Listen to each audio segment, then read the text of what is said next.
de la nuit. Bénissez le Seigneur, vous tous serviteurs du Seigneur, qui vous tenez dans la maison de Dieu durant les heures de la nuit. Levez vos mains vers lui et bénissez votre Dieu. Que le Seigneur soit béni de Sion, lui qui fit les cieux et la terre. Levez vos mains vers lui et bénissez votre Dieu. Que le Seigneur soit béni de Sion, lui qui fit les cieux et la terre. Bénissez le Seigneur, vous tous serviteurs du Seigneur, qui vous tenez dans la maison de Dieu durant les heures de la nuit. Bénissez le Seigneur, vous tous serviteurs du Seigneur, qui vous tenez dans la maison de Dieu durant les heures de la nuit. Levez vos mains vers lui et bénissez votre Dieu. Que le Seigneur soit béni de Sion, lui qui fit les cieux et la terre. Levez vos mains vers lui et bénissez votre Dieu. Que le Seigneur soit béni de Sion, lui qui fit les cieux et la terre. Levez vos mains vers lui et bénissez votre Dieu. Que le Seigneur soit béni de Sion, lui qui fit les cieux et la terre. Lui qui fit les cieux et la terre. Lui qui fit les cieux et la terre.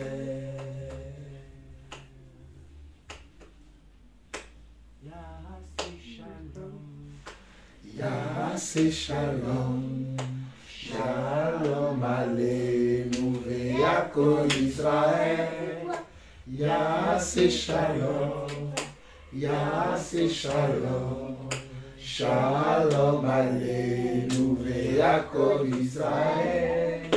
Yahasé Shalom, Yahasé Shalom, Shalom Alléluia, Yaakov Israël.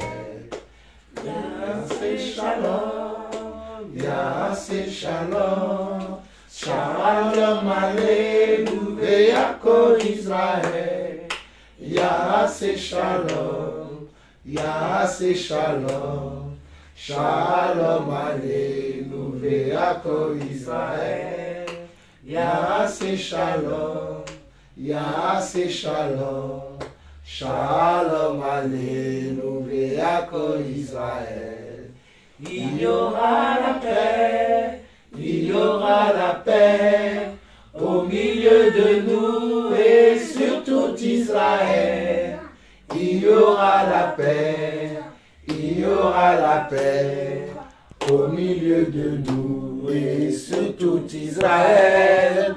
Il y aura la paix, il y aura la paix au milieu de nous et sur tout Israël. Il y aura la paix, il y aura la paix au milieu de nous et sur tout Israël. Il y aura la paix, il y aura la paix au milieu de nous et sur tout Israël. Il y aura la paix, il y aura la paix au milieu de nous et sur tout Israël.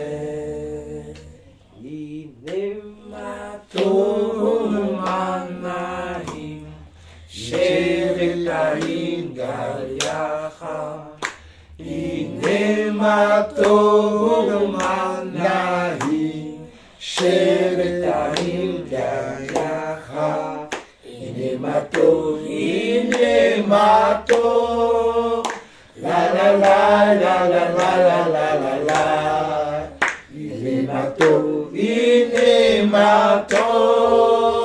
la la la la la la la la la, Inemato Manahim, Sheretahim Gayacha, Inemato Manahim, Sheretahim Gayacha, Inemato, la la la la la la la la la la, Inemato, la la la la la la la la la la, Inemato Manahim, Sheretahim Gayacha, Inemato Manahim, Sheretahim Gayacha, Inemato, la la la la la la la la la la, Inemato, la la la la la la la la la la, la la la la la la la la la la, la la la.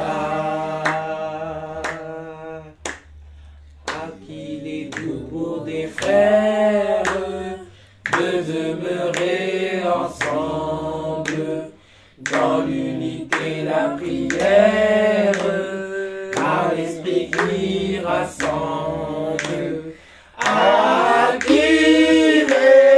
Activez-nous de demeurer ensemble. Activez-nous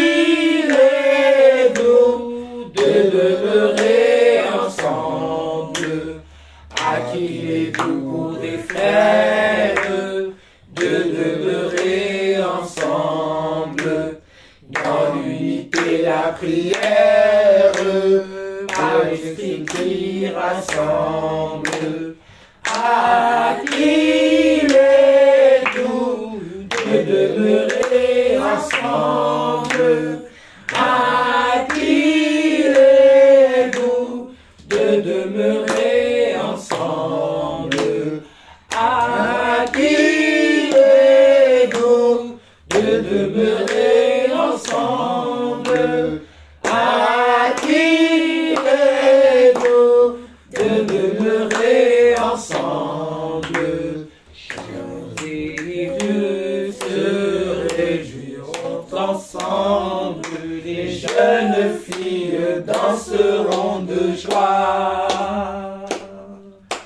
La la la la la la la la la la la la la la. Jeunes et vieux se réjouiront ensemble. Les jeunes filles danseront de joie. La la la la la la la la la la la la la la. Je changerai l'enfer en allégresse et je les consolerai.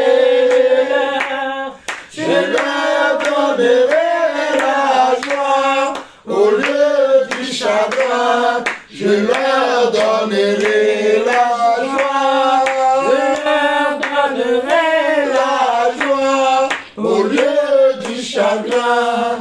Je leur donnerai la joie. Jeunes et vieux se réjouiront ensemble. Les jeunes filles danseront de joie. La la la la la la la la la la la la la la. Je chanterai leur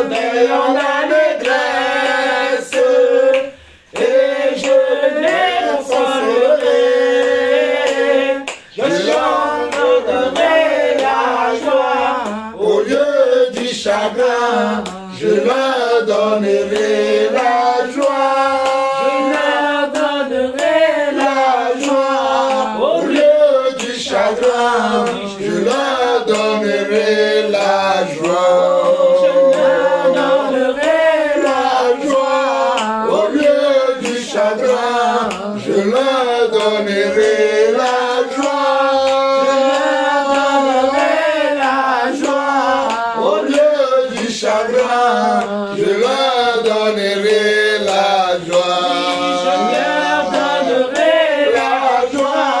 Au lieu du chagrin, je leur donnerai la joie. Je leur donnerai la joie. Au lieu du chagrin, je leur donnerai la joie. Oh, des merveilleuses sont toutes tes œuvres, ô Seigneur notre Dieu tout-puissant, juste et véritable dans toute ta volonté, toi le roi éternel, lui qui sur la terre et dans le ciel est semblable à toi. Tu règnes sur tout l'univers, toi Dieu d'Israël. Un jour devant toi, tout genou fléchira, toute langue te bénira. Alléluia, Alléluia, Alléluia, Amen. La la la la la, la la la la la la, la la la la la, la la la la la la, la la la la la, la la la la la la, la la la la la. Grande et merveilleuse, grande et merveilleuse sont toutes tes œuvres, ô Seigneur notre Dieu tout-puissant, juste et véritable dans toute ta volonté, toi le roi éternel, lui qui sur la terre et dans le ciel est semblable à toi. Tu règnes sur tout l'univers, toi Dieu d'Israël. Un jour devant toi, tout genou fléchira, toute langue te bénira. Alléluia, Alléluia, Alléluia, Amen.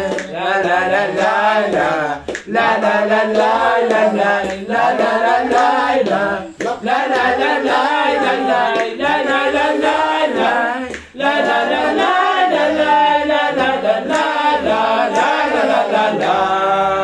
Evenu shalom aleichem, Evenu shalom aleichem, Evenu shalom aleichem, Evenu shalom, shalom, shalom aleichem, Evenu shalom aleichem, Evenu shalom aleichem, Evenu shalom, shalom aleichem, Evenu shalom, shalom, shalom aleichem, Evenu shalom aleichem, Evenu shalom aleichem, Evenu shalom aleichem, Evenu shalom, shalom, shalom aleichem. Alléluia. Éternel notre Dieu, nous voulons te bénir, nous voulons te rendre grâce.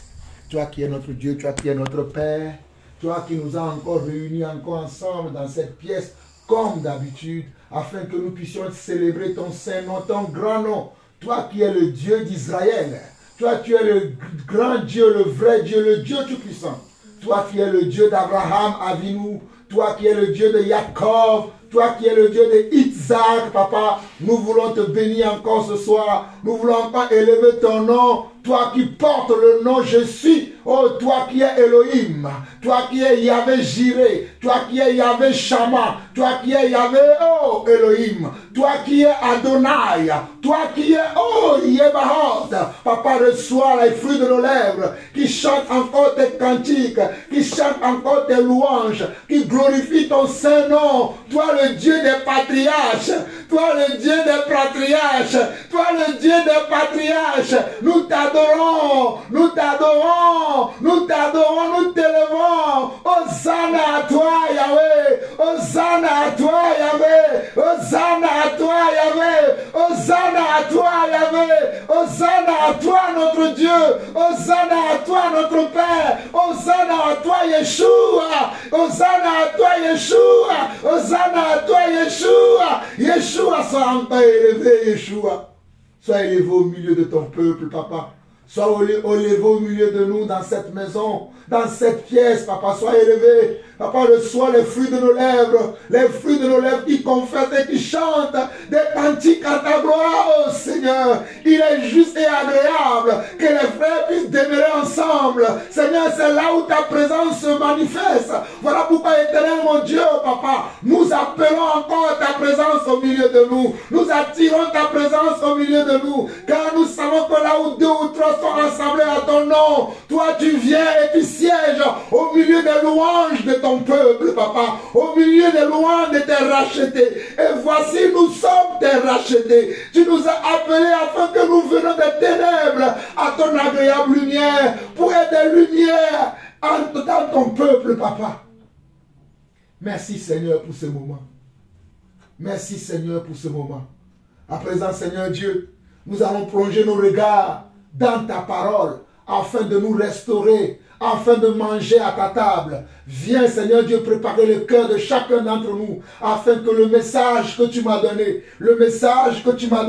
qu'il est temps maintenant que mes enfants connaissent, Seigneur Dieu, ce que j'ai fait dans la nation, et ce que je vais faire plus tard. Il faut que mes enfants soient au courant de cette information. Voilà ce que tu m'as dit, Seigneur Dieu, ces derniers temps, que tu dois maintenant commencer à dire tout ce que tu sais à tes enfants. Papa, je me mets, Seigneur Dieu, à accomplir ce que tu m'as dit. Mais Seigneur, je sais que c'est un message qui est long, qui est dur, Seigneur Dieu. Un message qui a beaucoup d'interprétations à expliquer. Mais papa, je te prie au nom de Jésus, que toi-même tu viens, Seigneur Dieu, expliquer ces choses à mes enfants, afin qu'ils puissent comprendre ce que tu veux qu'ils comprennent et qu'ils retiennent de toi, papa.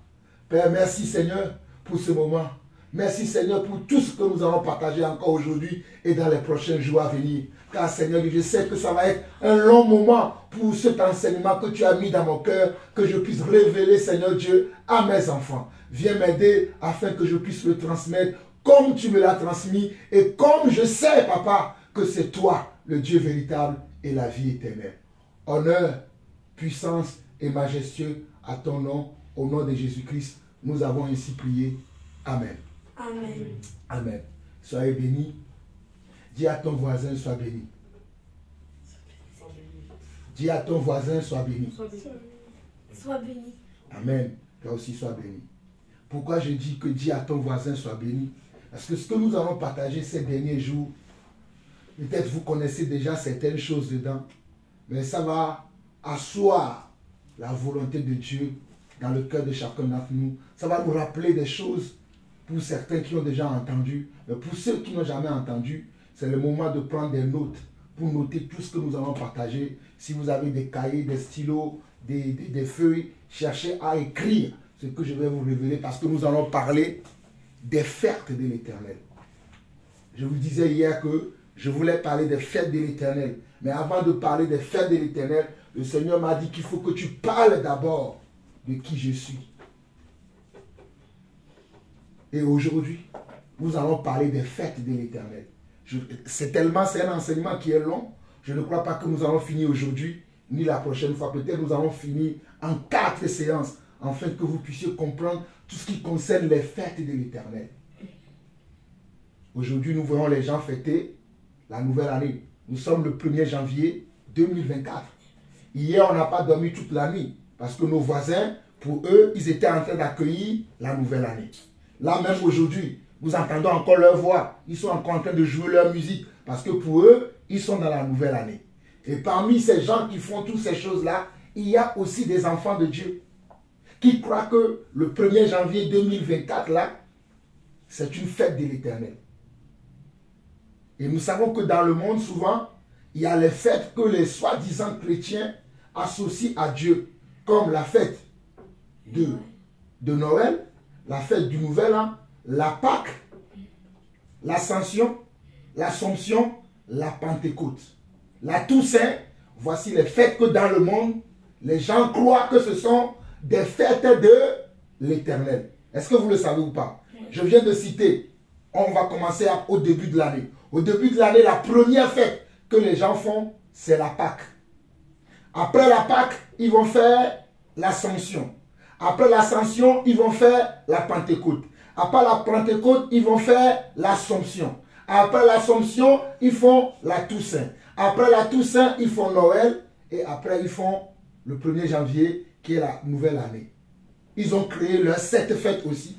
Mais aujourd'hui, nous allons voir les 7 fêtes que Dieu a données à Israël. Et je rends grâce à Dieu que je ne vous ai pas dit que nous devons chanter les chants qui sont, comment, les cantiques qui sont juifs. Mais le Seigneur nous a conduits nous-mêmes. Je n'ai dit à personne. J'avais dans le cœur que nous chantions ça avant de commencer l'enseignement. Là, dès qu'on a commencé à chanter, le Seigneur lui-même a mis dans le cœur de chacun d'entre nous qu'aujourd'hui, que tous nos chants soient les chants comment? Juifs, de nos frères juifs, qui glorifient le Seigneur. Je rends grâce à Dieu pour cela. Alors nous allons aller dans la Bible. La plupart des versets que nous allons partager se trouvent dans Lévitique 23. La plupart des passages que nous allons partager se trouvent dans Lévitique 23. Mais nous allons commencer d'abord par Exode 12. Et après nous allons finir dans Lévitique 23. Nous allons voir les 7 fêtes de l'Éternel. Les 7 fêtes de l'Éternel. Donc nous allons voir ça dans Exode 12. Exode se trouve après le livre de Genèse. Exode 12. Nous allons lire du verset 1 au verset 13. Exode 12, verset 1 au verset 13. Exode 12, verset 1 au verset 13. On nous dit ici, et cette première fête que nous voyons, ça s'appelle la fête de la Pâque. Et à l'intérieur de cette fête, il y a également la fête des pains sans levain, que les Juifs appellent également la fête des Azimes. Dans ces passages que nous allons lire, nous allons trouver à l'intérieur de ces passages-là 2 fêtes. La fête de la Pâque et la fête des pains sans levain, que les Juifs appellent encore la fête des Azimes. Je ne vais pas trop m'attarder sur les détails de cette fête. On va parler de ça. Mais je ne vais pas trop m'attarder dessus parce que ce sont des fêtes que nous ne devons plus fêter. Mais il fallait que vous sachiez que cette fête-là existe. Que c'est les fêtes que le Seigneur lui-même a données à son peuple. Et que plus tard, il est venu remplacer cette fête-là par une seule chose que nous devons faire. Nous le verrons plus tard. Donc, dans Exode 12, le verset 1 au verset 13, l'Éternel Dieu dit ceci. L'Éternel dit à Moïse et à Aaron dans le pays d'Égypte. Ce mois-ci sera pour vous le premier des mois. Il sera pour vous le premier des mois de l'année. Parlez à toute l'assemblée d'Israël et dites, le 10e jour de ce mois, on prendra un agneau pour chaque famille, pour chaque maison. Si la maison est trop peu nombreuse pour un agneau, on le prendra avec son plus proche voisin. Selon le nombre des personnes, vous compterez pour cet agneau d'après ce que chacun peut manger. Ce sera un agneau sans défaut, mâle, âgé d'1 an. Vous pourrez prendre un agneau ou un chevreau. Vous le garderez jusqu'au 14e jour de ce mois. Et toute l'assemblée d'Israël l'immolera entre les 2 soirs. On prendra de son sang et on en mettra sur les 2 poteaux et sur les linteaux de la porte des maisons où on le mangera. Cette même nuit, on en mangera la chair rôtie au feu. On la mangera avec des pains sans levain. On la mangera avec des pains sans levain et des herbes amères. On la mangera avec des pains sans levain et des herbes amères. Vous ne le mangerez point à demi-cuit et bouilli dans l'eau, mais il sera rôti au feu avec la tête, les jambes et l'intérieur. Vous n'en lasserez rien jusqu'au matin, et s'il en reste quelque chose le matin, vous le brûlerez au feu.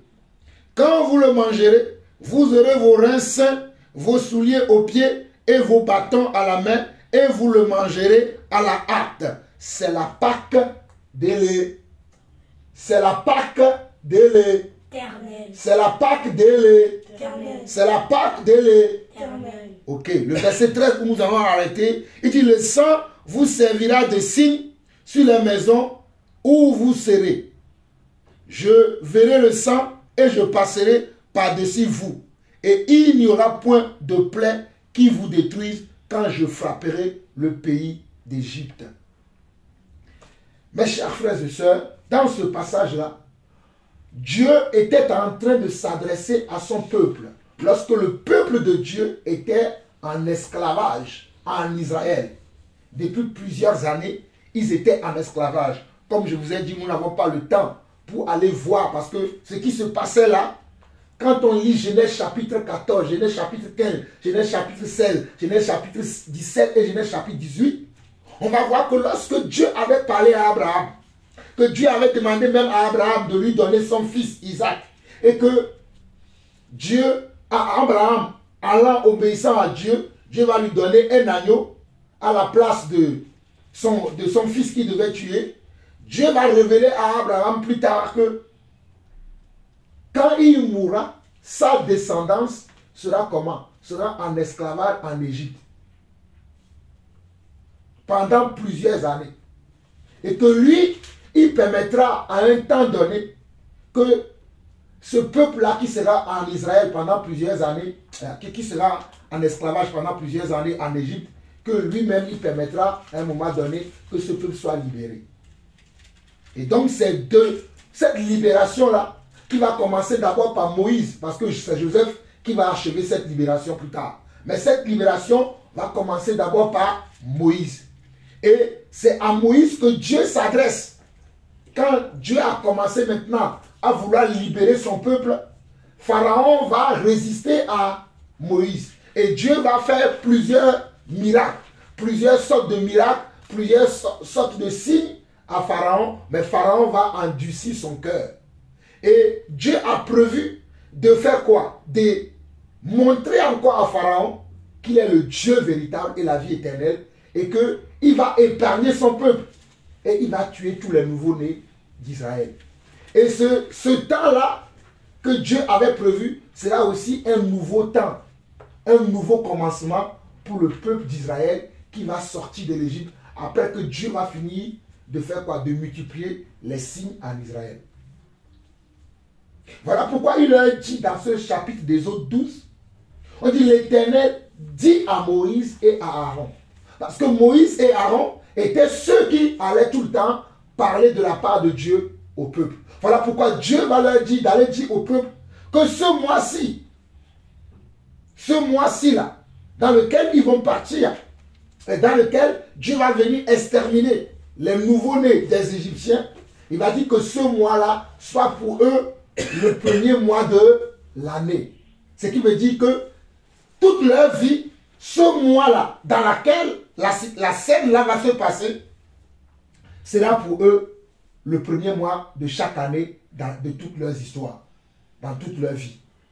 Ce n'est pas le mois de janvier.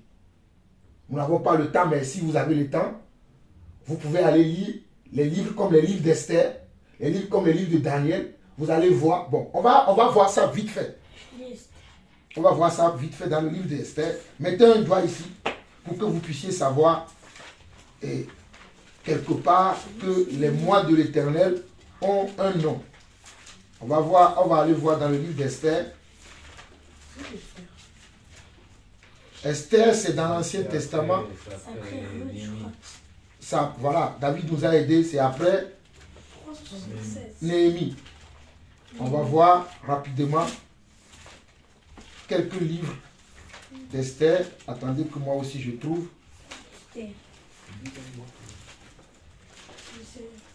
Ah voilà, j'ai souligné Esther.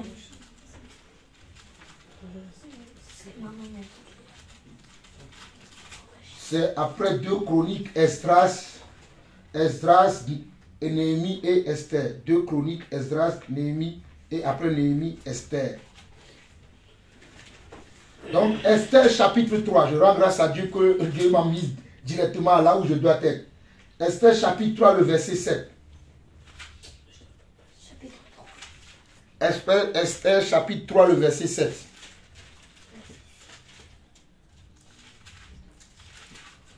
Au premier mois, qui est le mois de Nissan, vous voyez, au premier mois, qui est le mois de Nissan, la 12e année du roi Assuérus, on jeta le pur, c'est-à-dire le sort, devant Aman pour chaque jour et pour chaque mois, jusqu'au 12e mois, qui est le mois d'Adar.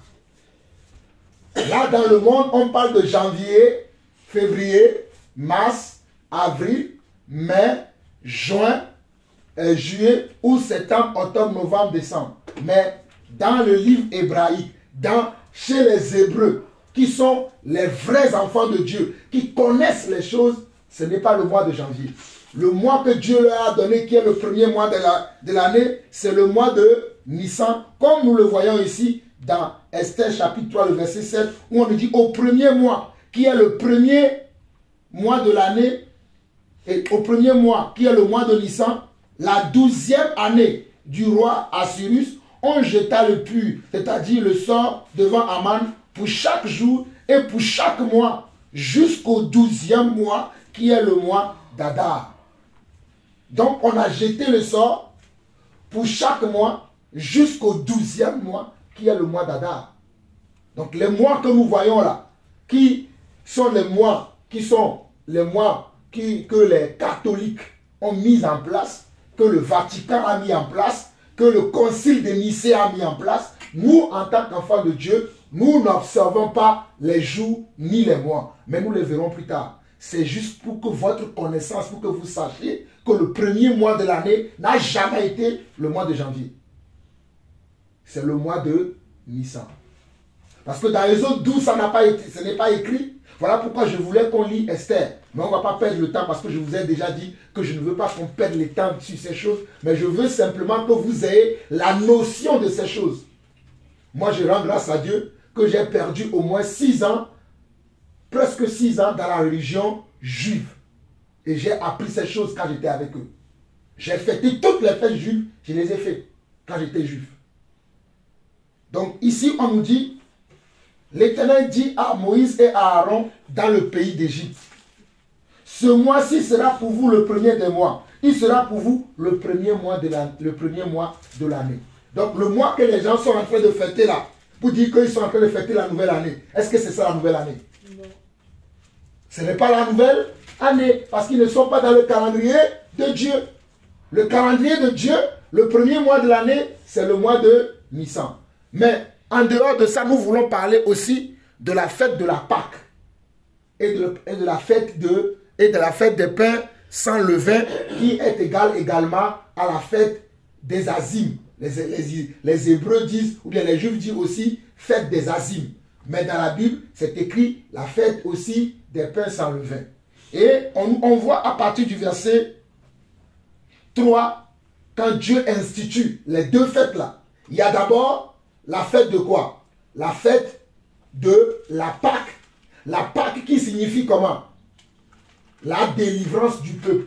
Qui signifie la protection que Dieu va donner au peuple. Parce que à la Pâque, Dieu va leur dire que chacun prenne un agneau par famille. C'est ce que nous venons de lire. Qu'ils prennent un agneau par famille. Et que si dans la maison, il n'y a pas assez beaucoup de personnes pour qu'ils puissent prendre un agneau, ils peuvent s'associer aux maisons voisines qui sont à côté d'eux, où il y a aussi des gens.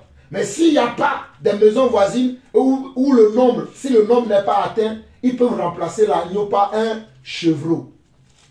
Mâle, sans défaut, sans tache, âgé de comment?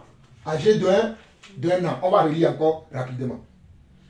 Parlez, nous sommes au verset 3, parlez à toute l'assemblée d'Israël et dites, le 10e jour de ce mois, on prendra un agneau pour chaque famille, un agneau pour chaque maison. Si la maison est trop peu nombreuse, pour un agneau, on le prendra avec son plus proche voisin. Selon le nombre de personnes, vous compterez pour cet agneau d'après ce que chacun peut manger. Ce sera un agneau sans défaut, mâle, âgé d'1 an. Vous pourrez prendre un agneau ou un chèvreau. Vous le garderez jusqu'au 14e jour de ce mois. Et toute l'assemblée d'Israël l'immolera entre les 2 soirs. Donc dans le premier mois, le 14e jour de ce mois-là, il fallait qu'on tue cet agneau-là. Ou ces chevreaux-là. Et que le sang de ce chevreau, on le met sur le linteau de la maison. La première fois que nos frères juifs ont fait cela, ils ont mis le sang de ce linteau, de cet agneau ou de ces chevreaux sur le linteau de leur maison. C'est pour cela que l'ange destructeur que Dieu avait envoyé après, quand l'ange est passé dans le pays d'Égypte, il voyait les maisons des Égyptiens avec le sang de l'agneau et il n'a pas tué leur nouveau-né. Mais chez les Égyptiens, il a fait quoi? Il a tué tous leurs nouveau-nés. Mais chez les Hébreux, personne n'est mort. Parce que l'agneau qu'ils ont, le sang de l'agneau qu'ils ont mis sur le linteau de leur porte, est l'agneau qui les a rachetés. Elle est l'agneau qui les a sauvés. Elle est l'agneau qui a été le sacrifice que Dieu a fait pour que eux, ils ne puissent pas trouver la mort, mais qu'ils puissent trouver la vie. Voilà pourquoi le Seigneur Jésus est également notre agneau. C'est lui qui a remplacé l'agneau là, qui représentait la fête de la Pâque, qui représentait la Pâque qu'on devait tuer. Le 14e jour au soir là, ils devaient le tuer et mettre le sang de l'agneau sur les linteaux de leur porte. Et après la viande, regardez comment ils devaient même manger la viande. Ceux qui fêtent la Pâque aujourd'hui, je ne sais pas si c'est comme ça s'ils font. Regardez comment, on va lire comment ils doivent manger même la viande. Une fois qu'ils ont fait ça, comment ils devaient manger la viande, lisons. Vous, verset 6 d'Exode 12, vous le garderez jusqu'au 14e jour de ce mois, et toute l'assemblée d'Israël immolera entre les 2 soirs. On prendra de son sang et on mettra sur les 2 poteaux et sur le linteau de la porte des maisons où on le mangera. Cette même nuit, on en mangera la chair rôtie au feu. Regardez, hein, on en mangera la chair rôtie au feu. On en mangera avec des pains sans levain et des herbes amères. On la mangera avec des pains sans levain et avec des herbes amères. Vous ne le mangerez point à demi-cuit et bouilli dans l'eau, mais il sera rôti au feu avec la tête, des jambes et l'intérieur. Vous n'en laisserez rien jusqu'au matin, et s'il en reste quelque chose le matin, vous le brûlerez au feu. Quand vous le mangerez, vous aurez vos reins sains, vos souliers aux pieds et votre bâton à la main, et vous le mangerez à la hâte. C'est la Pâque de l'Éternel. Regardez tout ce qu'il doit faire. C'est trop compliqué. Vous voulez manger une viande, on vous dit de le manger à la hâte, sans prendre plaisir de ce que vous mangez, parce que c'est un sacrifice que vous faites. Pour nous éviter tout ce sacrifice-là, voilà pourquoi Christ est venu mourir à la croix, pour qu'on n'ait plus besoin de tuer chaque année cet animal-là, le 14e jour, entre les 2 soirs, entre le soir du 14e jour au 15e jour, il devait tuer l'agneau pascal. Il devait tuer l'agneau pascal. Mais ma question est la suivante. La Pâque que les gens font tous les années là, ils tuent quel animal? Et comment le mangent-ils? Donc les gens font des choses qui n'ont rien à voir avec ce que Dieu dit. Les gens font des choses qui n'ont rien à voir avec ce que Dieu dit. Mais par contre, les Juifs chez eux, ils tuent toujours l'agneau. Parce qu'eux, ils n'ont pas reconnu le Messie. Quand il y a la fête de la Pâque chez les Juifs, ils font toujours quoi? Ils tuent toujours l'animal selon le rite que le Seigneur a donné dans ce passage-là que nous voyons ici. Parce que ici, nous avons vu 2 fêtes. Nous avons vu la fête des pains sans levain et nous avons vu également la fête de la Pâque. Nous pouvons lire également Lévitique 23. Lévitique 23, le verset 5. Lévitique, c'est après Nombre, avant Nombre plutôt. Lévitique 23, c'est après Exode. Donc nous allons voir 23, le verset 5.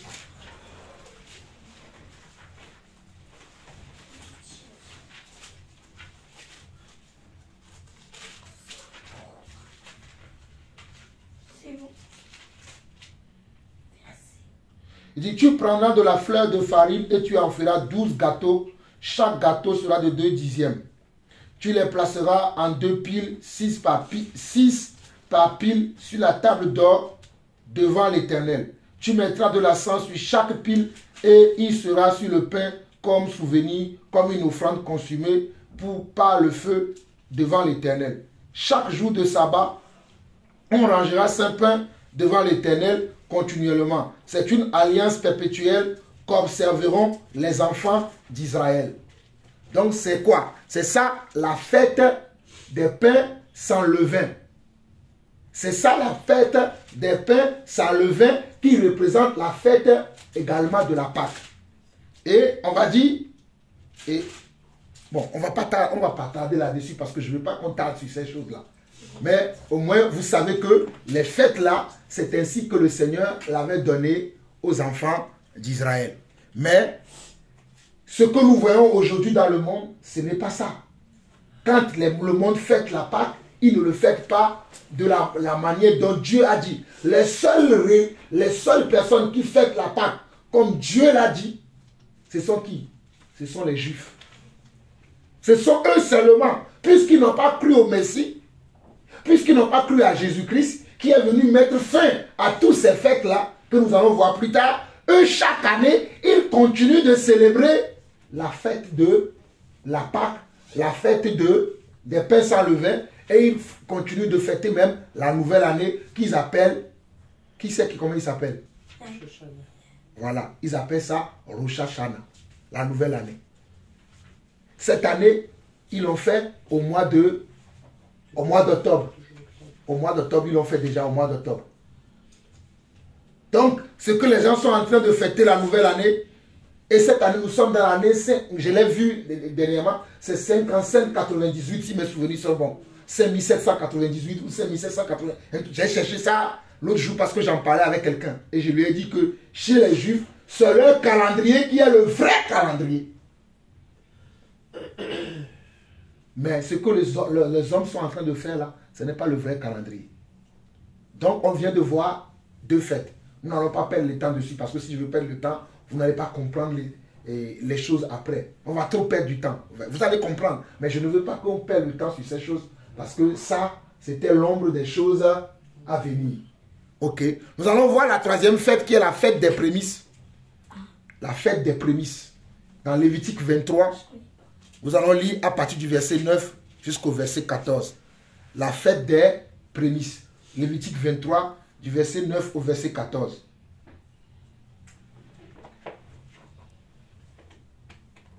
Il dit ceci. Ils appartiendront à Aaron et à ses fils et ils mangeront dans un lieu saint, car ce sera pour eux une chose très sainte, une part des offrandes consumées par le feu devant l'Éternel, c'est une loi perpétuelle. Si vous voyez bien, on dit une part. Une part. On dit, ils appartiendront à Aaron et à ses fils et ils les mangeront dans un lieu saint, car ce sera pour eux une loi, une chose très sainte, une part des offrandes. C'est-à-dire, quand les gens vont amener les offrandes devant Aaron, nous sommes dans Lévitique 23. Ah, c'est moi qui lis n'importe quoi. Oui, oui. Même tout à l'heure, ce que je lisais, et vous ne m'avez pas dit.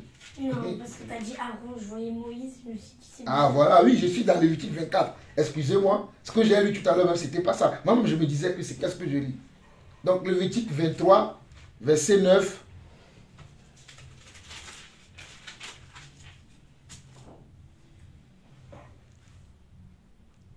Dit, l'Éternel parla à Moïse et dit, parle aux enfants d'Israël et tu leur diras, quand vous serez entrés dans le pays que je vous donne, si jamais vous voyez que je dis quelque chose et que je me trompe, arrêtez-moi. Parce que moi, c'est dans ma tête.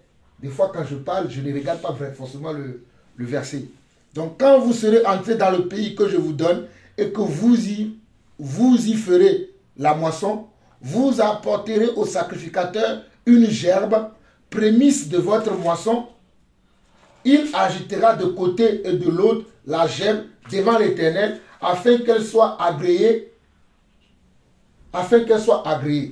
Le sacrificateur agitera de côté et d'autre le lendemain du sabbat. le jour où vous agiterez la gemme, vous offrirez en holocauste à l'Éternel un agneau d'un an sans défaut. Vous y joindrez une offrande de 2 dixièmes de fleurs de farine pétrie à l'huile comme offrande consumée par le feu d'une agréable odeur à l'Éternel. Et vous ferez une libation d'un quart de vin.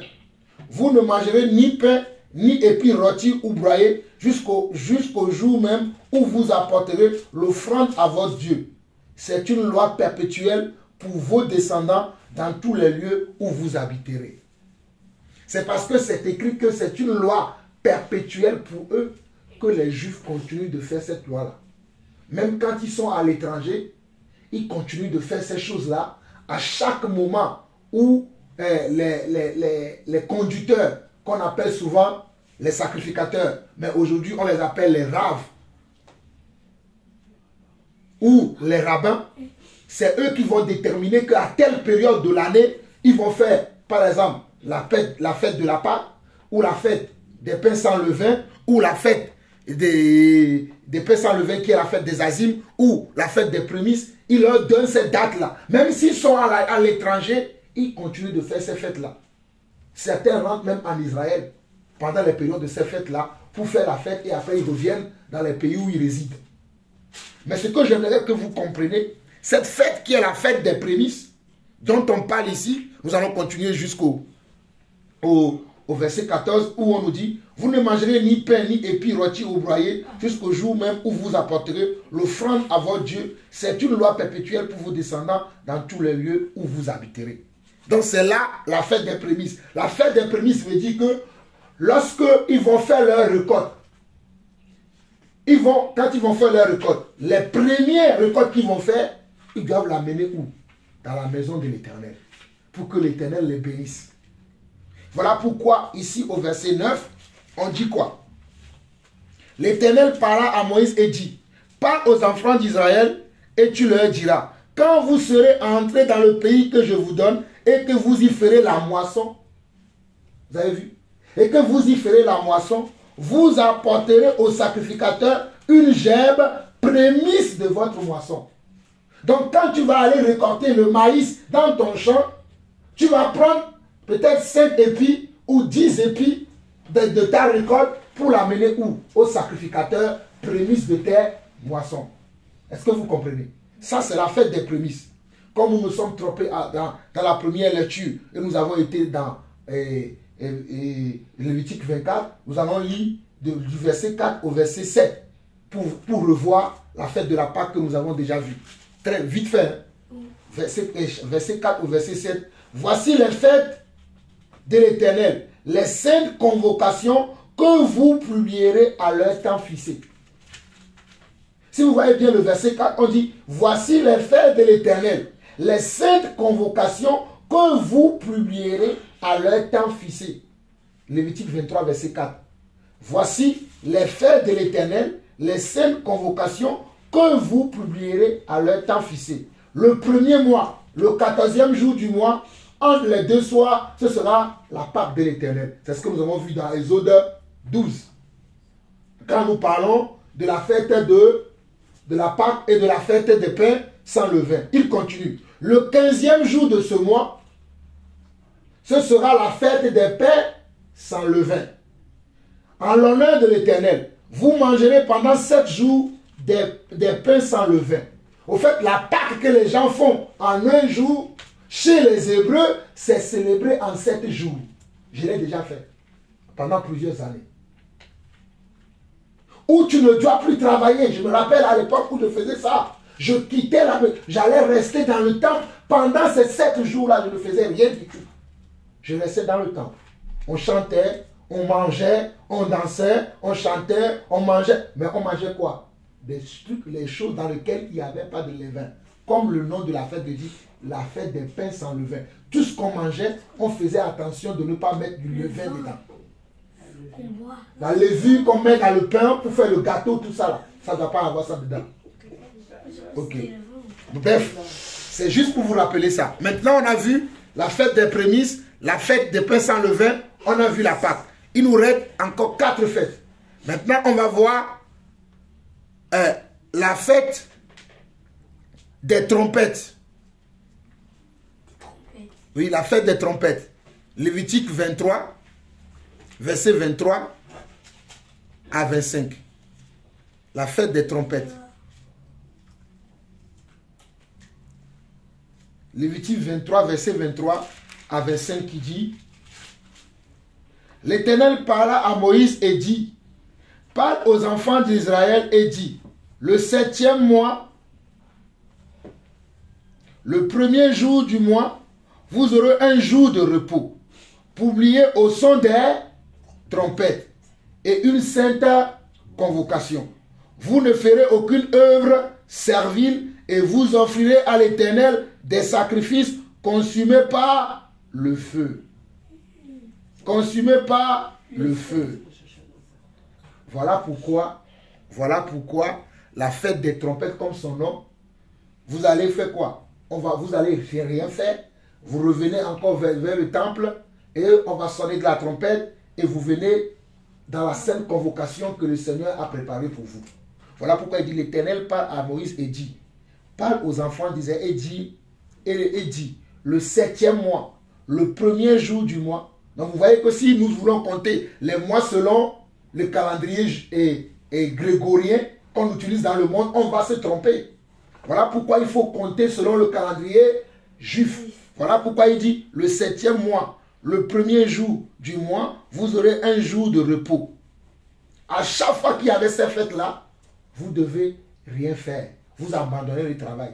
Peu importe le travail que vous faites, vous les libérez et vous venez dans l'assemblée solennelle que le Seigneur a organisée.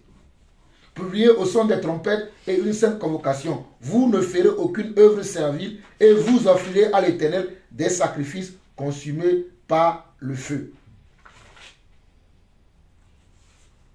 C'est bon? Oui. Ok. On va voir maintenant une des fêtes encore qu'on appelle la fête des expiations.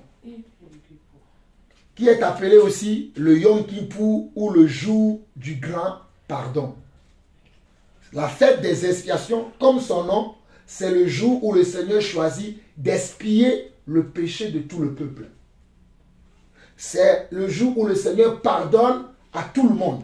C'est le jour du grand pardon. Quelle que soit la faute que tu as commise, ce jour-là, l'Éternel te pardonnait de ton péché. On va lire Exode 23, le verset 26 au verset 32. Pourquoi tu secoues la tête, David? Non, c'est à cause du voisin. Ah, ok. L'Éternel parla à Moïse et dit: le 10e jour de ce 7e mois, ce sera le jour des expiations. Vous aurez une sainte convocation, vous unirez vos âmes et vous offrirez à l'Éternel des sacrifices consumés par le feu. Vous ne ferez aucun ouvrage ce jour-là, car c'est le jour des expiations, où doit être faite pour vous l'expiation devant l'Éternel, votre Dieu. Toute personne qui ne s'humiliera pas ce jour-là sera retranchée de son peuple. Toute personne qui fera ce jour-là un ouvrage quelconque, je la détruirai du milieu de son peuple. Vous ne ferez aucun ouvrage. C'est une loi perpétuelle pour vos descendants dans tous les lieux où vous habiterez. Ce sera pour vous un sabbat, un jour de repos, et vous humilierez vos âmes. Dès le soir du 9e jour jusqu'au soir suivant, vous célébrerez votre sabbat. Voilà pourquoi les Juifs jusqu'aujourd'hui, ils célèbrent cette journée qu'on appelle la journée de Yom Kippour, la journée du grand pardon. Mais vous savez, c'est une journée où tu ne dois pas travailler. Si on t'a trouvé, tu travaillais, on te tuait. Si quelqu'un t'a vu le jour du grand pardon, au lieu d'être dans la convocation solennelle, toi tu dis: oh, moi je vais travailler ce jour, je m'en fous de cette journée-là. Si on t'attrapait, on te tuait. Est-ce que j'ai lu? Vous avez vu, hein? Voilà pourquoi Christ, la mort de Christ, là, c'est beaucoup très important pour nous. Parce que toutes ces choses-là étaient trop pour le peuple. Mais il le faisait quand même. Ok. Donc ça, c'est la fête de Yom Kippour, la fête des expiations. Il y a la fête des tabernacles, que les Hébreux appellent la fête de Sukkot. la fête des tabernacles, que les Hébreux appellent la fête de Sukkot. On peut lire également Lévitique 23, versets 33 à 43.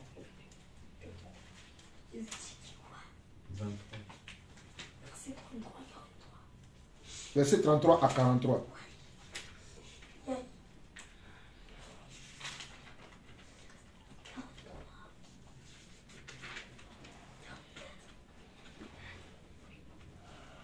On nous dit, l'Éternel parla à Moïse et dit, parle aux enfants d'Israël et dit, le 15e jour de ce 7e mois, ce sera la fête des tabernacles en l'honneur de l'Éternel. Pendant 7 jours, le premier jour, il y aura une fête. Regardez, la plupart des fêtes se fait toujours en 7 jours. À part la fête de Pentecôte que nous allons voir tout à l'heure. Donc, ce sont des fêtes qui se passent comment? En plusieurs jours. Donc, c'est pour ça qu'on dit ici, l'Éternel parle à Moïse et dit,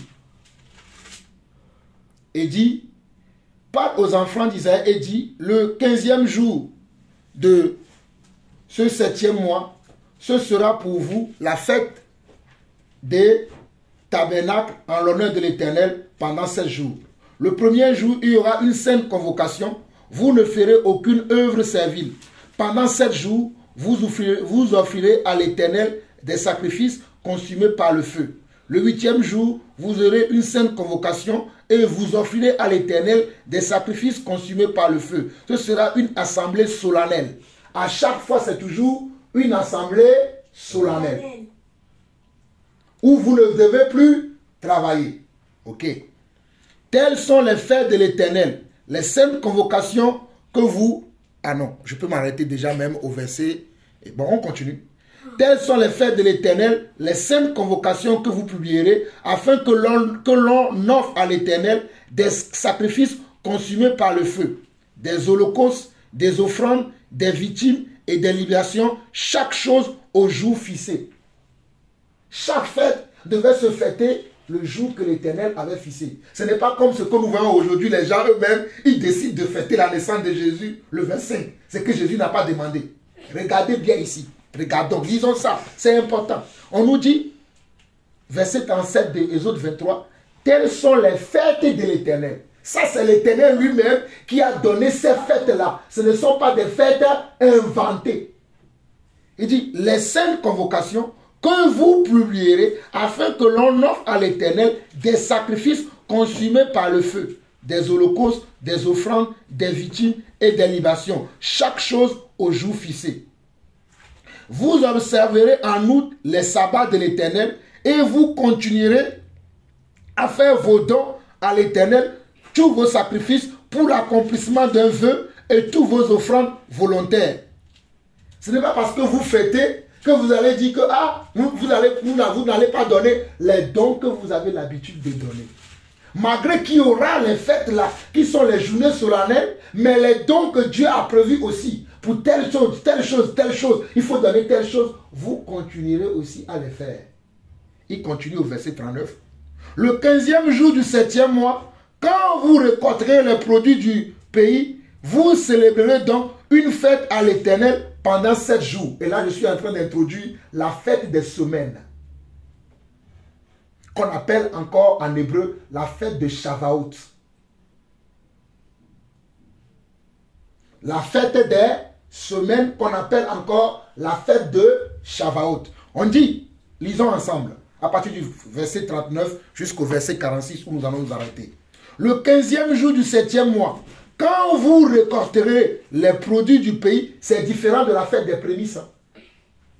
La fête des prémices, vous prenez, lorsque vous moissonnez vos champs, vous allez prendre ce que vous avez, si c'est le grain de moutarde que tu as moissonné, tu vas prendre peut-être 5 brindilles de grain de moutarde que tu vas ramener au sacrificateur. Ça, c'est la fête des prémices. Mais là, nous sommes en train de parler de la fête des semaines. Mais on va regarder comment on devait le faire, celle-là que les Hébreux appellent aussi la fête de Shavuot. On nous dit, le 15e jour du 7e mois, quand vous récolterez les produits du pays, vous célébrerez donc une fête à l'Éternel pendant 7 jours. Le premier jour, ce sera un jour de repos. Et le 8e ce sera un jour de repos. Vous prendrez le premier jour du fruit des beaux arbres, des branches de palmiers, des rameaux d'arbres touffus et des eaux et des sols de rivière, et vous vous réjouirez devant l'Éternel votre Dieu pendant 7 jours. C'est ce qu'on appelle la fête des semaines. Pourquoi on l'appelle la fête des semaines? Parce qu'elle dure une semaine. Voilà pourquoi elle porte le nom de semaine. On dit, vous célébrerez chaque année 7 fêtes à l'Éternel. Chaque année, vous devez la célébrer à l'Éternel. Pendant 7 jours, c'est une loi perpétuelle. Nous verrons plus tard en hébreu que toutes ces choses-là sont finies. Pour nous, qui sont les vrais juifs. Mais pour les juifs qui n'ont pas reconnu le Messie, ils continuent de faire ces choses-là. Mais on voit ici au verset 41, vous célébrerez chaque année cette fête à l'Éternel pendant 7 jours. C'est une loi perpétuelle pour vous et pour vos descendants. Vous la célébrerez le 7e mois. Vous demeurerez pendant 7 jours sous des tentes. Tous les indigènes en Israël demeureront sous des tentes, afin que vos descendants sachent que j'ai habité sous des tentes et que j'ai fait habiter sous des tentes des enfants d'Israël après les avoir fait sortir du pays d'Égypte. Je suis l'Éternel, votre Dieu. C'est ainsi que Moïse dit aux enfants d'Israël quelles sont les fêtes de l'Éternel. Cette fête-là qu'on appelle la fête des semaines, ou bien l'autre fête qu'on appelle la fête des tabernacles, on l'appelle aussi la fête des tentes. Pourquoi on l'appelle la fête des tentes? Parce qu'on la fête sous des chapiteaux. Moi, je me rappelle que quand j'étais dans notre assemblée, quand cette fête-là arrivait, on faisait un grand chapiteau afin que tout le monde puisse être au-dessous de ce chapiteau-là. Et le soir, quand on chantait nos cantiques, on mettait le feu pour rester autour du feu. Et on chantait. Parce qu'il y avait des vents. Vous savez, quand on est autour des chapiteaux, on est sous les chapiteaux, il y a souvent le froid. On mettait au feu au milieu, on restait là, on chantait. Ceux qui étaient les conducteurs, ils venaient lire la Torah. Ils venaient lire l'ancienne. Ils venaient réciter toutes ces choses-là. Toutes ces choses qu'ils venaient réciter, ils venaient répéter ça. Ils disaient aux gens que peut-être s'il y a certains qui vont demain, ils vont vouloir aller au travail. Le Seigneur a dit que c'est 7 jours. Il répétait ça dans nos oreilles tout le temps. Pour que tu ne quittes pas en secret pour dire que tu vas aller au travail. Il disait que si tu pars, tu vas au travail, tu as tout perdu. Même le premier jour que tu as fait, le Seigneur ne te comptera pas. Et c'est vrai. Puisque la loi de l'Éternel, tu devais le respecter à la lettre. Voilà pourquoi il le répétait. Au fait, la fête des prémices, on est passé déjà dessus, mais c'est elle qui est également la fête de Pentecôte. Les prémices là, qu'on donne là, c'est elle qui est également la fête de Pentecôte. Revenons dessus, vite fait, parce que nous avons vu toutes les fêtes. Revenons simplement sur la fête des Pentecôtes. Oui, on a vu toutes les fêtes. C'était rapide. Ah oui, c'était rapide, parce que comme je vous ai dit, je ne veux pas qu'on perde le temps là-dessus. On a vu la fête de la Pâque. On a vu la fête des pains sans levain. On a vu la fête des prémices. On a vu la fête des semaines. On a vu la fête des expiations, qui est encore le Yom Kippour. On a vu la fête des trompettes. On a vu la fête de Sukkot, qui est également la fête des tabernacles. Mais on va revenir simplement sur la fête de... Qu'est-ce que j'ai dit tout à l'heure? De Pentecôte, qui est la fête des prémices. Allons-y. Allons dans Lévitique 23, verset 9 au verset 14, où on dit... Lévitique 23, verset 9 au 14, où on nous dit, l'Éternel parle à Moïse et dit, parle aux enfants d'Israël et tu leur diras, quand vous serez entrés dans le pays que je vous donne et que vous y ferez la moisson, vous apporterez au sacrificateur une gèvre, prémisse de votre moisson. Donc les prémices sont importantes pour Dieu. Les prémices sont très importantes pour Dieu. Si les prémices sont bonnes, le reste aussi sera bon. Mais si les prémices sont mauvais, le reste aussi sera mauvais. Voilà pourquoi l'Éternel accorde une certaine importance aux prémices. Voilà pourquoi vous allez entendre les gens qui aiment donner leur premier salaire à Dieu. Leur premier enfant, ils le consacrent à Dieu. Chez les Hébreux, c'est ça. Le premier garçon, le premier enfant, généralement, ils le consacrent à Dieu. Parce que les prémices, ce sont très importants pour les seigneurs. Et l'église c'est quoi? L'église, ce sont les prémices Ce sont les prémices de tous les hommes qui sont sur la terre. Que Dieu va prélever. Nous allons voir tout ça en détail après. L'église aussi, c'est les prémices de la terre que Dieu va prendre. Dieu ne va pas prendre toute la terre. Parce que les prémices que tu vas amener au sacrificateur, tu ne vas pas amener n'importe quoi au sacrificateur. Tu ne vas pas amener un maïs qui est mal, un maïs qui est pourri. Tu ne vas pas amener un agneau qui est malade. Tu feras de telle sorte que ce que tu vas amener au sacrificateur, que ce soit comment? Correct. Lisons. Nous étions au verset 9. Quand vous serez entrés dans le pays que je vous donne et que vous y ferez la moisson, vous apporterez au sacrificateur une gemme prémisse de votre moisson. Il agitera de côté et l'autre la gemme devant l'Éternel afin qu'elle soit agréée. Donc ce que tu vas amener, le sacrificateur va l'agréer devant le Seigneur. Il doit l'agiter. Si c'est quelque chose qui n'est pas bon, le Seigneur le rejettera. Voilà pourquoi on dit, il agitera de côté et d'autre la gemme devant l'Éternel afin qu'elle soit agréée. Afin qu'elle soit agréée. Le sacrificateur l'agitera de côté et d'autre le lendemain du sabbat. Le jour où vous agiterez la gemme, vous offrirez en holocauste à l'Éternel un agneau encore comment? Un agneau d'un an, sans défaut.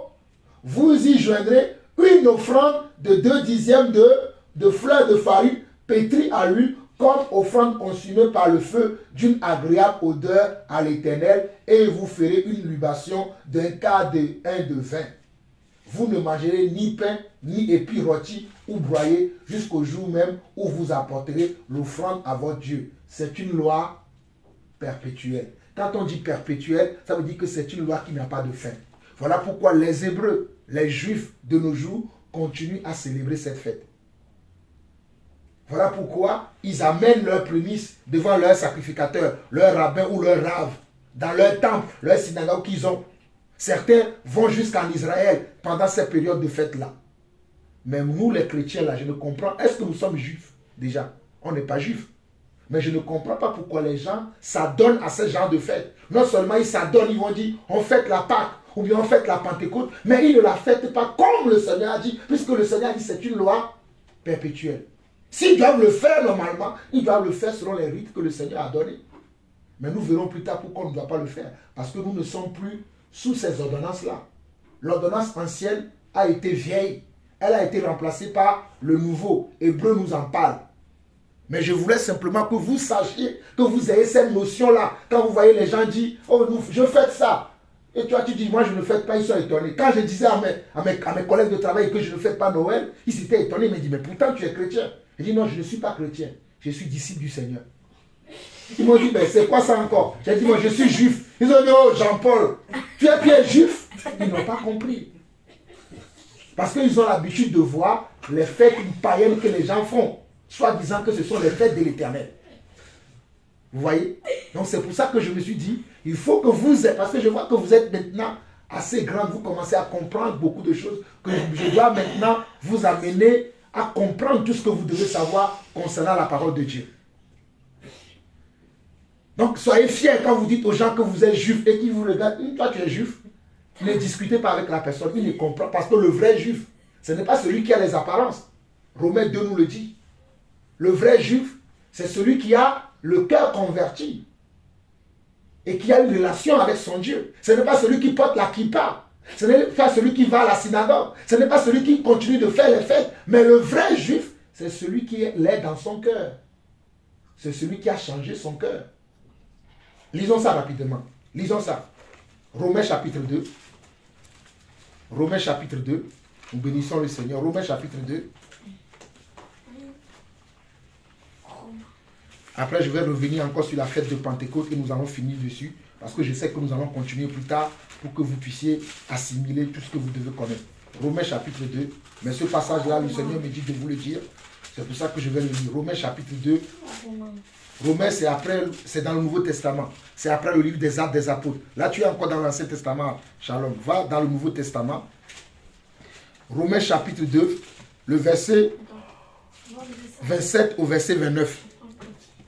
Romains chapitre 2, le verset 27 au verset 29. Romains chapitre 2, le verset 27 au verset 29. Si vous y êtes, je vais lire pour vous. L'incirconcis de nature, qui accomplit la loi ne te condamnera-t-il pas, toi qui la transgresses, tout en ayant la lettre de la loi et la circoncision? Le juif, ce n'est pas celui qui a les apparences. Et la circoncision, ce n'est pas celle qui est visible dans la chair. Mais le juif, c'est celui qui l'est intérieurement. Et la circoncision, c'est celle du cœur, selon l'esprit et non selon la lettre. La louange de ce juif ne vient pas des hommes, mais de Dieu. Voilà pourquoi je vous affirme que vous êtes des juifs. C'est me demande, je suis de quel... Je dis pas chrétien, Non, tu dis que tu es juif. Si la personne ne veut pas l'accepter, shalom, ne discute pas avec lui.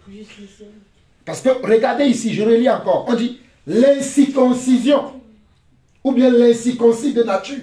Nous sommes incirconcis de nature, non? Nous sommes incirconcis de nature. Ça veut dire les païens. Il dit l'incirconcis de nature. Qui accomplit la loi? Nous sommes en train d'accomplir la loi là. Ne te condamnera-t-il pas, toi qui la transgresses, c'est-à-dire les juifs qui transgressent la loi, tout en ayant la lettre de la loi? Ils ont la lettre. Ils aiment dire, Hachem a dit ceci, Hachem a dit cela, Hachem a dit ceci, Kolatavod, mais ils sont à côté de la plaque. On dit la lettre de la loi et la circoncision. Et il dit au verset 28, le juif, ce n'est pas celui qui a les apparences, et la circoncision, ce n'est pas celle qui est visible dans la chair. Nous savons qu'Abraham a reçu la circoncision. Abraham lui-même, peut-être à 90 ans, il s'est circoncis, il a circoncisé ses enfants. Mais nous savons que la circoncision dont Dieu parle ici, c'est celle qui est faite dans le cœur. Ce n'est plus la circoncision de la chair. Que tu sois circoncis, charnellement ou pas, cela n'a plus d'importance. C'est celle qui est faite dans le cœur. Voilà pourquoi on nous dit au verset 29, mais le juif, c'est celui qui l'est intérieurement. C'est celui qui l'est par sa foi. Le juif, c'est celui qui l'est par sa foi. Alors vous êtes des descendants d'Abraham. Quand je dis aux gens, quand quelqu'un me demande, c'est qui ton grand-père des fois? Je dis, c'est Abraham. Il dit, mais Jean-Paul, toi tu es togolais, ton grand-père Abraham. Je dis, oui, par la foi. Il dit, ah, certains disent, ah, je comprends. D'autres, ils disent, non, mais, non. Ton grand-père ne peut pas être là, ne peut pas être Abraham. Mais c'est ce que la Bible dit. Romains chapitre 3, chapitre 4, chapitre 5. Hébreux chapitre 11. Abraham, c'est mon grand-père. J'ai la même foi qu'Abraham. Je suis héritier de la promesse que Dieu a fait à Abraham. Voilà pourquoi ici dans Romains chapitre 3, le verset 29, on nous dit, mais le juif, c'est celui qui l'est intérieurement. Et la circoncision, c'est celle du cœur, selon l'esprit et non selon la lettre. La louange de ce juif ne vient pas des hommes, mais de Dieu. Regardez comment Paul a dit. Paul a dit la louange de qui? De ce juif-là. Pas le juif qui a l'apparence, mais le juif qui a la circoncision dans le cœur. On revient dans la fête de Pentecôte. N'oubliez pas ça. La fête de Pentecôte, là, vous devez comprendre, vous devez saisir. 1 Corinthiens 15, 20. 1 Corinthiens 15, 20. C'est dans le Nouveau Testament, c'est après Romains. C'est tout juste après Romains. 1 Corinthiens 15, verset 20. 1 Corinthiens 15, verset 20.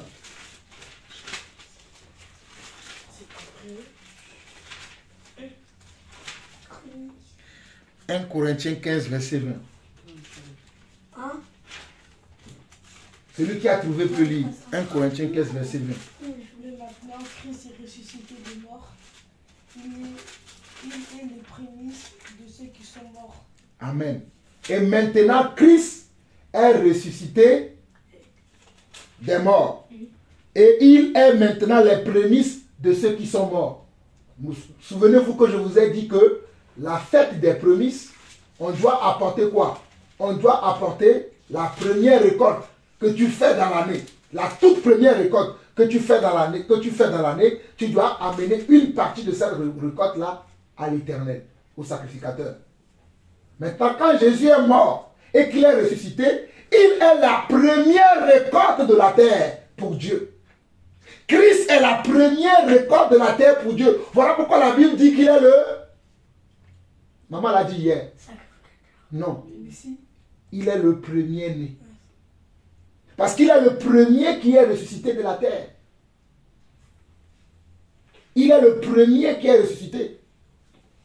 Et en même temps, il vient pour mettre fin à cette fête de Pentecôte. On n'a plus besoin d'amener comment nos récoltes que nous faisons. On n'a plus besoin de les amener devant l'Éternel pour les agiter devant le Seigneur, parce que Christ nous a sanctifiés une fois pour de bon. Christ nous a bénis une fois pour de bon. Christ nous a bénis de la tête jusqu'aux pieds. Voilà pourquoi il est les prémices. C'est lui les prémices de la terre. Et vous allez voir que même l'Église est née le jour de Pentecôte. La véritable Église dans laquelle nous sommes là, elle est née le jour de Pentecôte. Je crois qu'on va finir par là.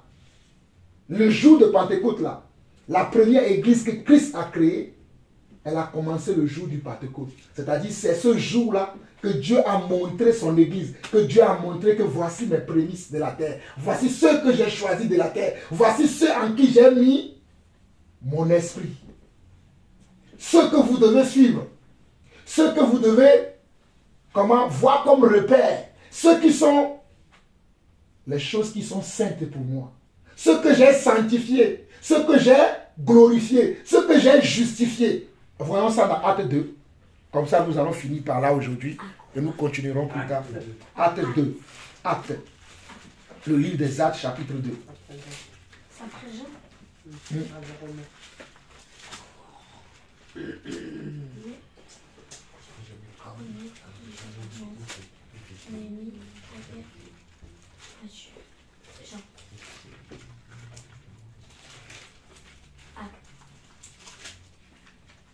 Chapitre 1. Acte 2.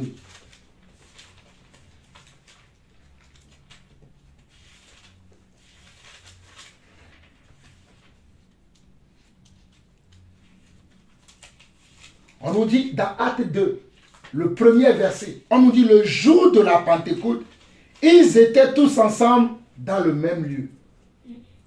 Pourquoi les disciples de Jésus, si cette loi que je viens de vous citer dans Lévitique 23, le verset 9 à 14, si cette loi était une loi perpétuelle, pourquoi eux ils n'étaient pas là où les gens fêtaient Pentecôte?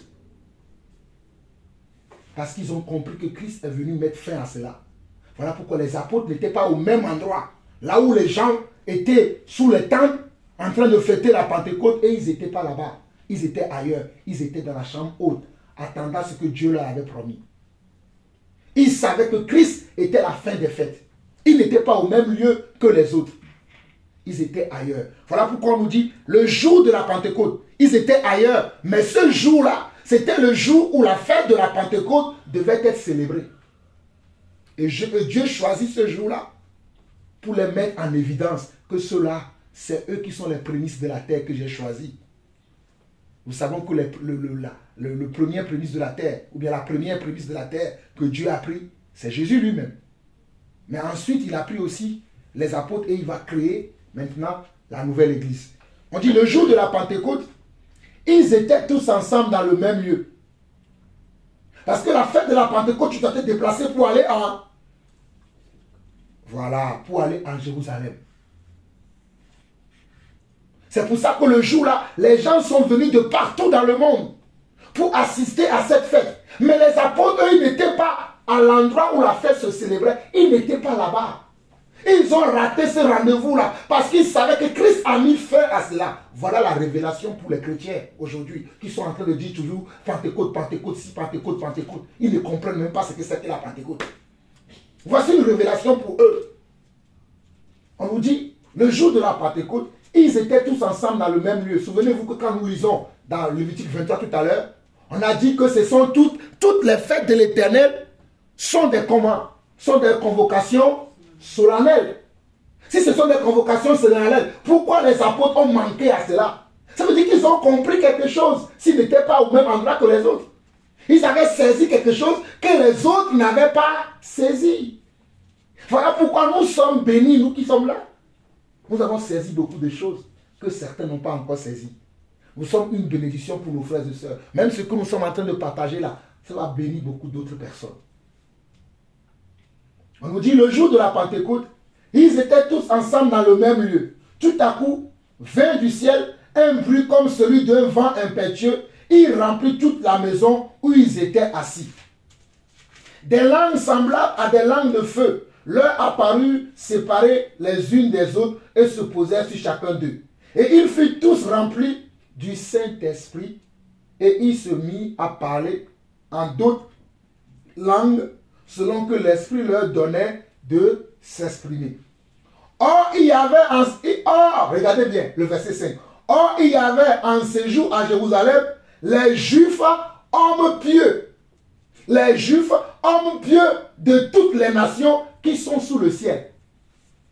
Je l'ai dit tout à l'heure, hein, que les gens sont venus de partout pour célébrer la fête de Pentecôte. Mais les disciples, eux, ils n'étaient pas au même endroit. Puisqu'on nous dit que, verset 5 de Acte 2 nous dit, il y avait en séjour à Jérusalem des Juifs hommes pieux de toutes les nations qui sont sous le ciel. Il y avait un séjour là-bas. Mes amis, Dieu me donne une révélation. Allons dans Jean chapitre 1. Nous allons revenir ici. Jean chapitre 5 verset 1. Jean chapitre 5 verset 1. Ce n'est pas une révélation, mais ça va nous aider. Jean chapitre 5 verset 1. Je sais c'est où j'ai trouvé. On nous dit, Jean chapitre 5 verset 1, on nous dit, après cela, il eut une fête des Juifs. Il eut une fête des Juifs. Parce qu'il y a plusieurs fêtes des Juifs. On nous dit, il eut une fête des Juifs et Jésus monta à Jérusalem. Quand il y a la fête, il faut monter où? À Jérusalem, là où il y a le grand temple. Le grand temple se situe à Jérusalem.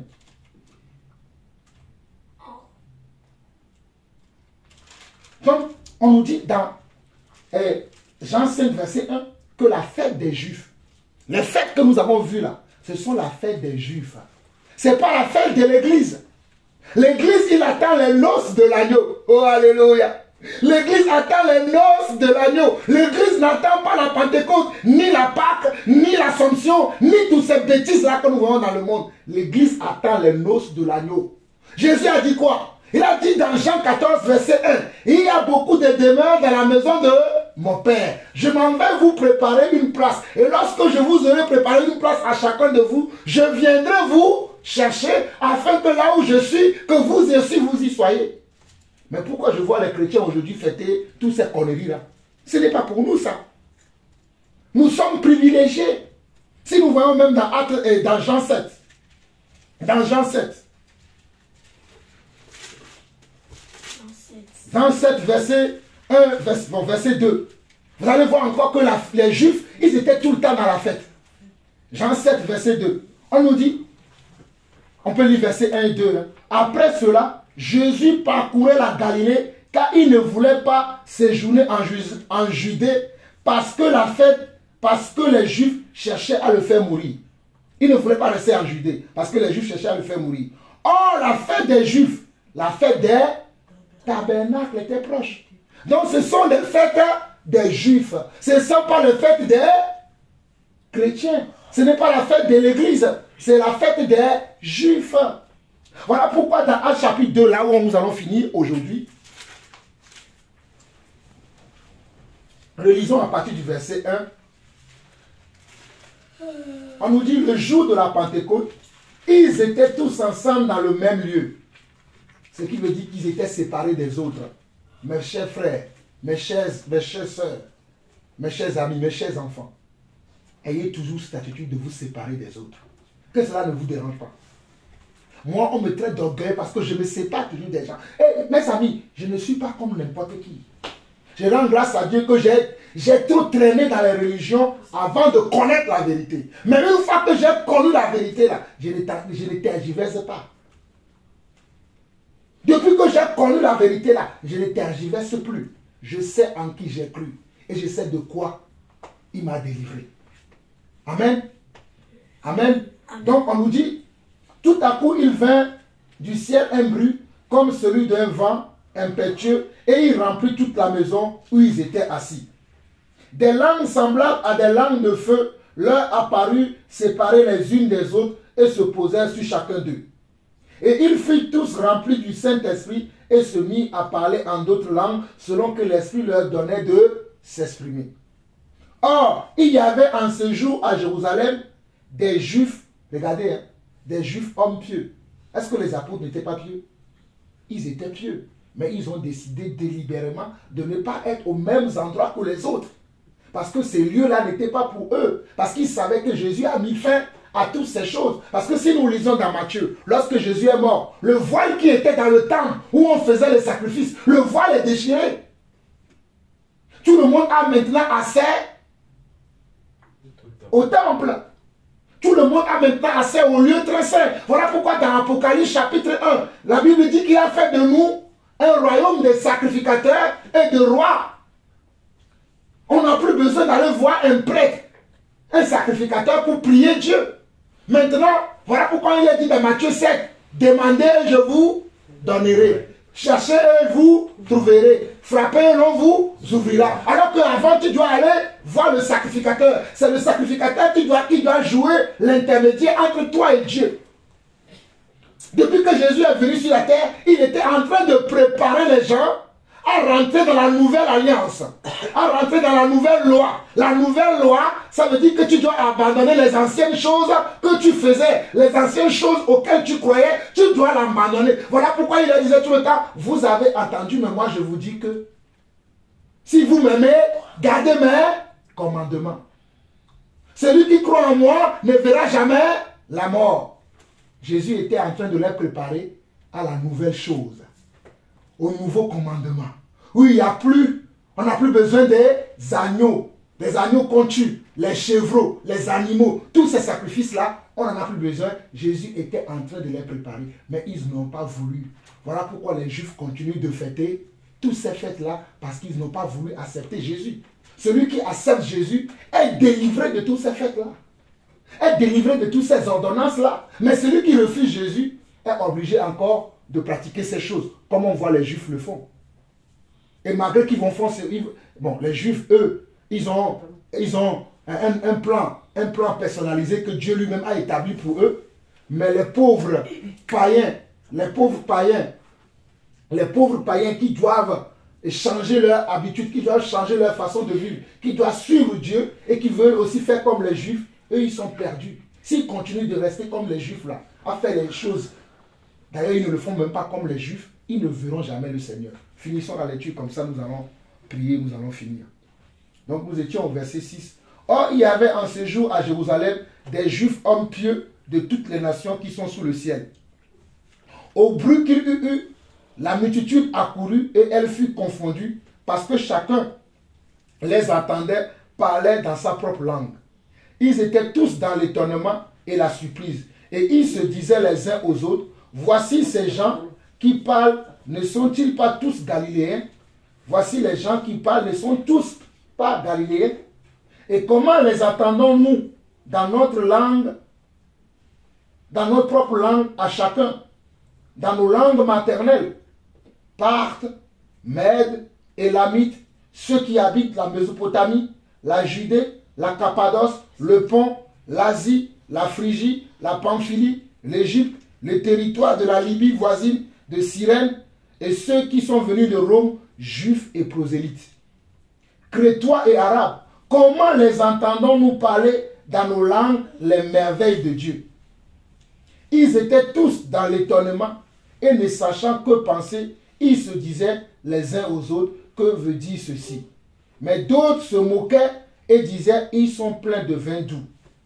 Alors Pierre se présenta avec les 11, éleva la voix et leur parla en ces termes. Hommes juifs et vous tous qui séjournez à Jérusalem, sachez ceci et prêtez l'oreille à mes paroles. On va s'arrêter là. On va s'arrêter là. Mais j'espère que vous comprenez. J'espère que vous comprenez ce que nous sommes en train de lire. Quand nous voyons le verset 14, on dit que quand les apôtres ont commencé à parler, chacun dans leur langue, et ils ont commencé à parler et que les gens les attendaient parler, ceux qui étaient, les Juifs pieux qui sont venus à Jérusalem. Les Juifs pieux qui sont venus à Jérusalem en train de célébrer la fête de la Pentecôte. Par contre, les apôtres, eux, ils n'étaient pas dans cette fête-là. Eux, ils étaient dans la chambre haute, attendant la promesse de Dieu. Et la promesse est venue sur eux. C'est-à-dire le Saint-Esprit est descendu sur eux. Et quand le Saint-Esprit est descendu sur eux, ils ont commencé à parler d'autres langues.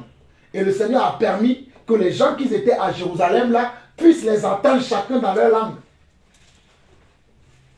Le Seigneur a ouvert les yeux de ces juifs pieux là qui étaient à Jérusalem pour fêter la Pentecôte que les apôtres, eux, ils ne fêtaient pas.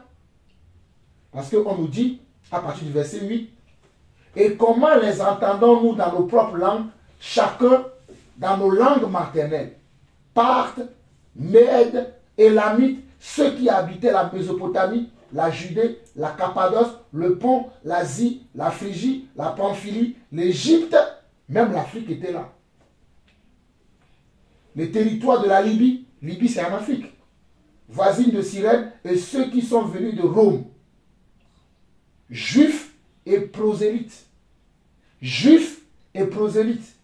Crétois et arabes, même les arabes sont là. Donc il ne veut pas dire aujourd'hui qu'ils n'ont jamais entendu parler de Jésus. Parce qu'au commencement de l'église, je les ai invités pour qu'ils viennent voir.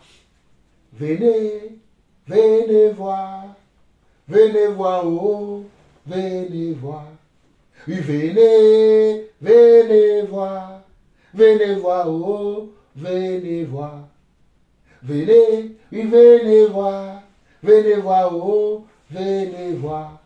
Ce que mon Dieu va faire, venez voir. Ce que mon roi va faire, venez voir. Donc ils étaient invités, ils ont vu. Ils ne peuvent pas dire qu'ils n'ont jamais vu. Et aujourd'hui, Dieu permet encore que je parle de ça. Ça, ce message-là va tomber dans leurs oreilles. Qu'ils étaient là quand Dieu a élevé les prémices de la terre. Quand Dieu a élevé les prémices, les vraies prémices de la terre. Ce n'est pas les pécheurs, les voleurs, les menteurs, les faux pasteurs, les racoleurs là, qui sont dans leurs assemblées, qui racontent n'importe quoi. Les vrais enfants de Dieu. Dieu a mis en eux leur esprit. Et regardez bien le verset 12. On nous dit qu'ils étaient tous dans l'étonnement et ne sachant que penser, ils se disaient les uns aux autres, que veut dire ceci? Qu'est-ce qu'ils voient là? Qu'est-ce que cela veut dire? Mais d'autres se moquaient et disaient, ils sont pleins de vin doux. Regardez, ce sont ceux qui sont venus à la fête de Pentecôte qui se moquaient des vrais disciples. Donc ne vous étonnez pas qu'on se moque de nous aujourd'hui. La moquerie existait même à l'époque de Yeshua Mashiach. On s'est même moqué de Yeshua Mashiach. Je ne comprends pas pourquoi on se moque d'un chrétien aujourd'hui. Il s'énerve.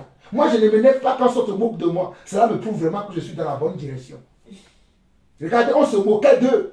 Et ils n'étaient pas à la fête. Ils étaient ailleurs. Ils étaient séparés. Au fait, être enfant de Dieu, c'est être séparé du monde. Voilà pourquoi j'ai refusé que je ne fête pas Noël, que je ne fête pas la nouvelle année. Voilà pourquoi je vous disais, est-ce que vous avez déjà vu des sapins ici? Vous avez déjà vu on a fêté Noël ici? Vous avez déjà vu on a fêté Nouvel An ici? Parce que je me suis toujours séparé de ce genre de choses. Parce que je connais la vérité. Je ne peux pas connaître la vérité et faire fi comme si je ne connais pas. Car Jésus a dit dans Apocalypse 22, qu'est-ce que Jésus a dit dans ce passage? Apocalypse 22, à partir du verset 8, il a dit quoi? Les lâches n'hériteront pas le royaume de Dieu. Les lâches, ce sont ceux qui ne veulent pas s'affirmer pour leur foi. Moi, je m'affirme, même si ça va me valoir la mort. Affirmons-nous pour notre foi. Voilà pourquoi le Seigneur m'a dit, il faut que je vous parle de ces choses afin que vous aussi, vous ayez cette connaissance-là. Parce que bientôt, très bientôt, les gens vont vouloir vous dire, oh mais David, tu en fais trop. Shalom, tu en fais trop. Samuel, tu en fais trop. Il faut que tu sois fier de lui dire, ah mon ami, moi j'ai choisi la bonne part. Si toi tu ne veux pas choisir la bonne part, c'est ton problème. Mais moi j'ai choisi la bonne part et je ne vais jamais laisser tomber. Alors, le verset 14, on dit, alors Pierre se présenta devant les 11, éleva la voix et leur parla en ces termes. Hommes juifs et vous tous qui séjournez à Jérusalem, sachez ceci et prêtez l'oreille à mes paroles. Et il a commencé à parler de d'autres paroles, mais on n'a pas le temps. Mais c'est ce jour-là que Pierre a présenté Jésus-Christ de Nazareth à ses frères les Juifs. Il leur a dit, regardez bien, il leur a dit, Acte 2, verset 14, alors Pierre se présenta avec les 11, il éleva la voix et leur parla en ces termes. Homme juif, ça veut dire que lui-même, il n'était pas comme cela-là. Il était différent d'eux. Mais il s'adressait à eux, afin que eux, qui sont venus fêter leur fête de Pentecôte, puissent changer. Et il leur dit, hommes juifs et vous tous qui séjournez à Jérusalem, sachez et prêtez l'oreille à mes paroles. Voilà pourquoi c'est nous qui avons la vérité. Ceux qui n'ont pas la vérité là, ils doivent se taire et prêter à l'oreille à ce que nous devons leur dire. Je n'ai pas honte de dire ça. Les gens me disent, oui, tu crois que c'est toi qui a la vérité. Moi, je sais que je ne suis pas le seul qui a la vérité. Il y a beaucoup de frères que Dieu a éclairés dans le monde, qui croient à la même chose que moi, qui le partagent. Des fois même, je partage des vidéos, quand je les vois, et je vois que ça correspond à ce que je crois, je le partage. Mais ceux qui sont incrédules ont toujours l'habitude de me dire, tu es trop prétentieux. Tu crois que c'est toi seul qui connais la vérité.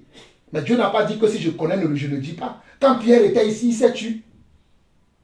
Quand Pierre était ici, il voyait les Juifs, il s'est tué. Il a dit ce qu'il savait, non? Mais pourquoi on veut nous empêcher, nous autres, que ce que nous savons, que nous ne le disons pas? Donc, mes chers frères, soyez bénis.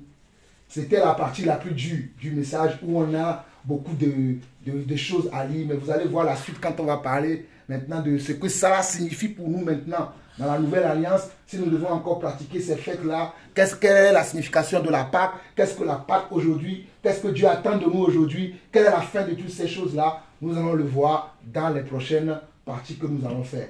Et souvenez-vous également que si c'est Pierre qui a parlé, c'est parce que Jésus avait dit à Pierre, tu es Pierre, et si tu es Pierre, je bâtirai mon église. Voilà pourquoi ce jour-là, c'est Pierre qui a pris la parole, ce n'est pas quelqu'un d'autre. Parce que c'est lui qui devait démarrer l'église qui représente les prémices de la terre. Quand Jésus va venir chercher son église, il ne va pas prendre tout le monde sur la terre. Il va prélever les prémices. Les prémices, ce sont ceux qui sont sa tâche, myride, comme l'agneau qu'on devait donner dans le tabernacle quand on amenait les gerbes qui représentaient les prémices de la terre. Que le Seigneur vous bénisse. Soyez bénis. Amen.